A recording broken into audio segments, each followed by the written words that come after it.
उड्या मारू किती अन नाचू किती माझ्या मनासारखं झालंय र.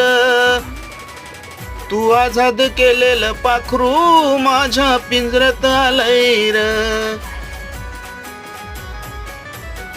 त्याचं पाखरू पिंजऱ्यातून निघून जातं आणि मित्राच्या पिंजऱ्यात जाऊन बसतो. तर तो मग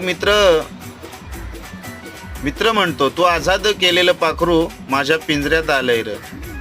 त्यावर प्रियकर काय म्हणतो, प्रियकराला माहिती असतं आपलं पाखरू कुठल्या लायकीचं आहे ते. मग आपल्या पाखराबद्दल प्रियकर आपल्या मित्राला काय सांगतो, अरे कधी हित अन कधी तिथं साऱ्या गावभर हिंडून आलंय र. मी आझाद केलेलं पाखरू मित्रा वाया गेलंय र. तुझ्या पिंजऱ्यात आलेलं पाखरू दोस्ता वाया गेलंय र.